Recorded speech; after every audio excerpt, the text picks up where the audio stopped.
Hello, this is Max. Today you will encounter a dreadful creature that pursued a girl, shattering her psyche. The movie opens with a disturbing scene depicting the death of a woman. Surrounding photographs indicate that she was a single mother raising two daughters. Just as this happens, her youngest daughter, Rose, unexpectedly arrives at the door and is taken aback by the scene. The story then jumps to the present day, where Rose works as a therapist in a mental hospital. She is currently attending to a manic patient named Carl, who repeatedly expresses his fear of dying. Rose tries to console him, but Carl continues to murmur, leading her to admit him for a few days.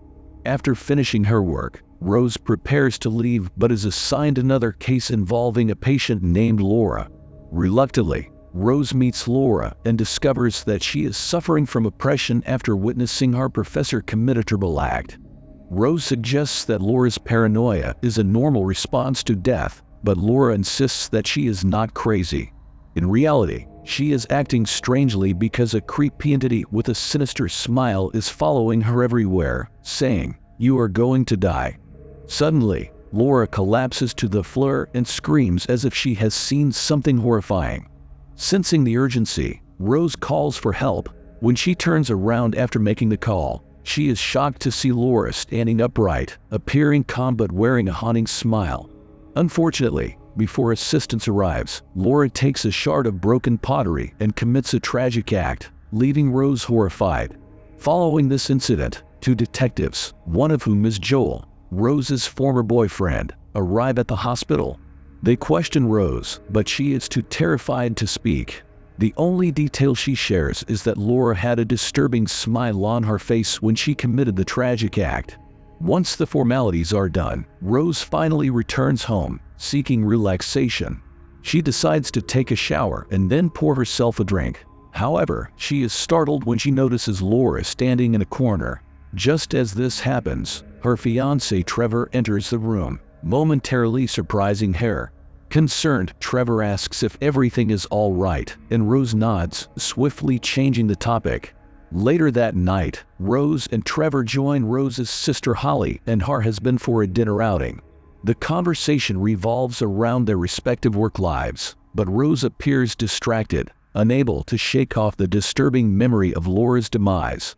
The next day, Rose decides to go back to work, but she struggles to move on from the previous events. Intrigued, she approaches the receptionist and asks to see the report on Gabriel, the professor involved in the traumatic incident with Laura. While reviewing the report, Rose receives a call from Holly, who invites her to their son's birthday celebration. As they talk on the phone, Rose glances out the window and notices a figure in the distance resembling Laura. However, she dismisses it as her imagination and proceeds to check on her patients. When she passes by Carl's room, Rose is shocked to see him wearing the same disturbing smile Laura had. Suddenly, he starts shouting at her, proclaiming that she is going to die. Terrified, Rose urgently calls for nurses to restrain him. However, in a surprising twist, it is revealed that Carl has been asleep the whole time, and everything that happened earlier was only in Rose's imagination. When Mr. Desai, the hospital supervisor, learns about this, he becomes concerned about Rose's mental state and advises her to take a week off. Later that night, Rose is alone at home when the house alarm suddenly starts beeping, causing her to panic. With caution, she approaches the front door with a pair of scissors in hand, only to find it locked. As she returns to the living area, she discovers that the back door is open. In that unsettling moment, Rose receives a call from a security operator who cryptically instructs her to look behind her. However, to add further confusion, the phone rings again, revealing that the previous call was merely a hallucination. Rose quickly answers it and is relieved to find a genuine security operator on the other end. In no time, several police officers arrive at her house to investigate, but they find no signs of intrusion. Trevor also arrives at the scene, worriedly asking Rose if she is okay. With a perplexed expression, she assures him that she is fine. However, there is still one problem. Rose can't seem to find her pet cat, Mustache, anywhere. Over the next few days, Rose continues to experience hallucinations. causing others to perceive her as mentally unstable. Concerned for her well-being, she turns to her former therapist, Dr. Madeline Northcott, for help. Rose divulges everything, including the incidents involving Laura, the creepy smiles, and the disappearance of her cat. She frantically explains that she is becoming increasingly paranoid. Upon hearing all of this, Dr. Madeline theorizes that Rose is still suffering from the traumatic death of her abusive and mentally ill mother. On the weekend, Rose attends her nephew's birthday party, despite not feeling well. For the first few minutes, things seem to be going fine, and Rose believes that she has finally overcome her hallucinations. However, when her nephew opens the gift she brought for him, it reveals the lifeless body of her missing cat, Mustache. The shocking revelation leaves Rose in tears as she desperately tries to convince everyone that she didn't do it. In the midst of the chaos, she notices one of the party guests giving her a disturbing smile, which startles her deeply, leading her to accidentally break a glass table and injure herself. In the next scene, Trevor brings Rose home after a brief trip to the hospital. Before getting out of the car, Rose tries to confide in him about the entity that is haunting her. However, Trevor speculates that she may have inherited her mother's mental illness. Later, Rose continues her research on Gabriel until she hears her mother's voice calling out to her from the darkness. Determined to ignore it, she tries to go to bed, but a figure resembling her mother appears behind her. The next morning, Rose heads to Gabriel's residence to gather more information about his death. Upon arrival, she is greeted by Gabriel's wife, Victoria, who reveals that the professor had also witnessed death before committing his own heinous act. Victoria then takes Rose to a room where various sketches made by Gabriel are displayed, all depicting individuals with the same eerie smile. After learning this, Rose asserts that Gabriel wasn't insane and that his experiences were real. She claims to be going through similar occurrences. Unfortunately, Victoria becomes angry, believing Rose is mocking her late husband, and promptly kicks her out of the house. With no other options, Rose turns to her ex-boyfriend, Joel, and asks him for a favor, to investigate cases related to Gabriel.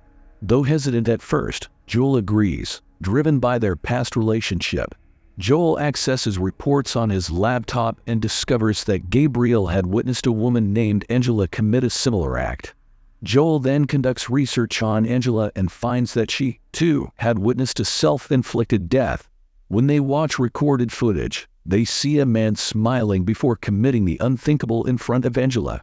Upon returning home, Rose plans to reveal everything to her fiancé, Trevor. However, her plans are interrupted when she finds Trevor has brought Dr. Madeline in to assess her mental state, believing she has become unstable. This infuriates Rose, and she accuses Trevor of abandoning her in her time of need. She storms off and seeks solace at Holly's place, hoping for support. Rose eagerly shows her sister the printed images of the other victims, explaining how she believes she has been cursed by her patient. However, Holly dismisses the notion of curses and draws a comparison to their late mother. This triggers an intense wave of anger within Rose, who has reached her breaking point from feeling constantly pushed around by everyone. As a result, Rose reproaches her sister, accusing her of being self-centered and egoistic.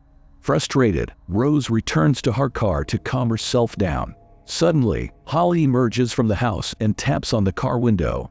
When Rose looks outside, she is horrified to see her sister's face inexplicably upside down, but in reality, she is once again experiencing a hallucination. Later that evening, Rose is at a car, attempting to distract herself, when she receives an unexpected call from Joel. He informs her that he researched the creepy smiles all night and made a shocking discovery. Out of the 20 cases, 19 involved self-inflicted deaths with similar patterns. However, in the 20th case, a man named Robert disrupted the pattern by committing murder. When a bystander witnessed the incident, they, too, succumbed to the unthinkable, thus perpetuating the pattern. Intrigued by the survivor, Rose decides to meet him in person. Shortly after, she arrives at the prison where Robert is held.